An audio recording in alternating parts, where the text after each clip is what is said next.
Words are made to be read. They're very colorful, right? But these poets give them voice.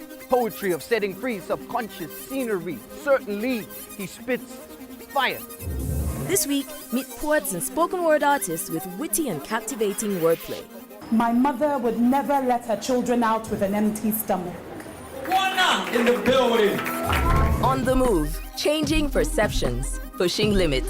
Today's Africa is not framed by the past. A new generation is stepping up, embracing tradition while blazing a new path. Giving voice to unique style, connected in ways others before were not. This is where the urban pulse meets creativity and a new culture thrives. This is African Voices.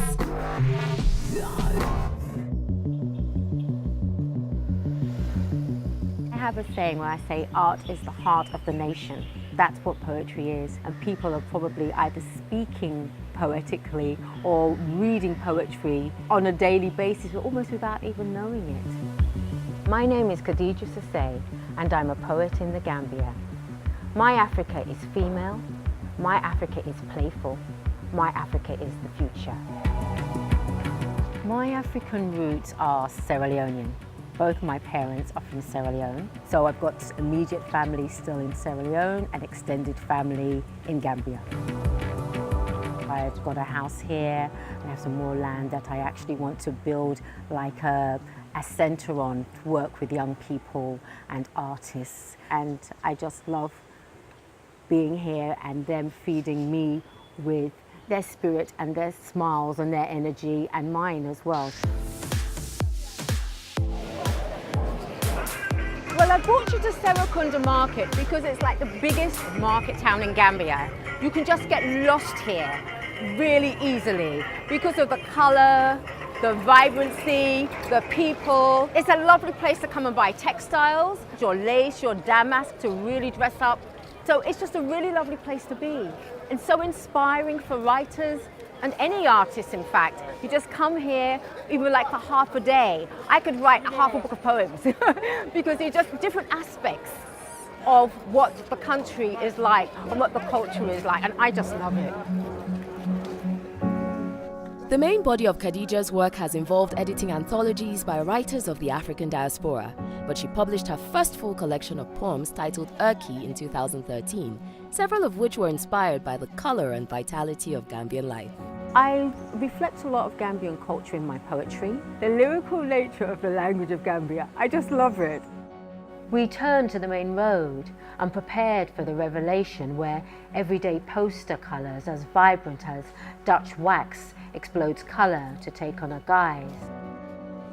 I think Gambian culture is quite deep in its tradition, but I've also noticed just how modern it's becoming as well, and it's mixing that modern and the traditional. It totally fascinates me.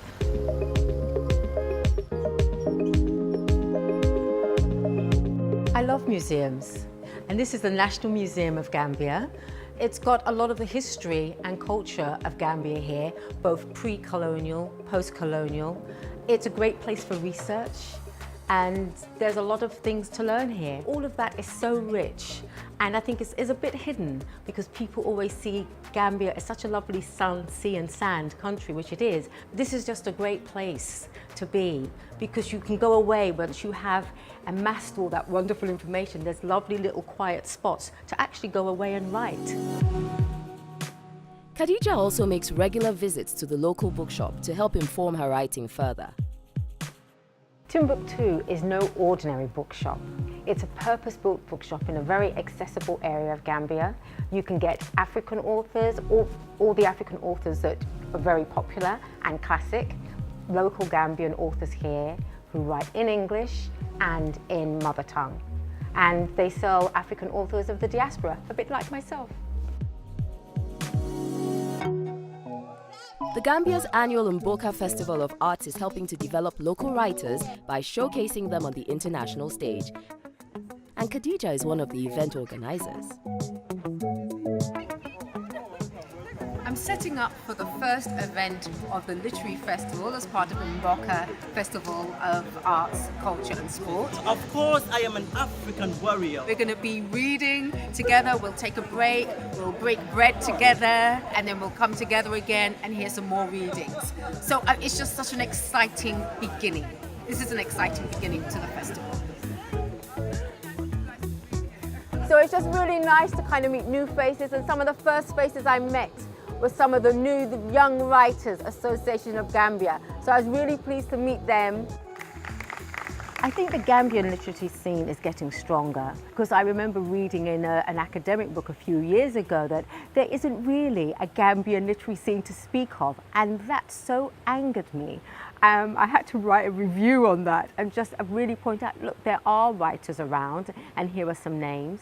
And I had a colleague of mine who was doing a Fulbright fellowship, and she wrote a piece for my magazine just on Gambian women writers. So that's why having an international literary festival, really then people start looking and recognizing that this is the place to be.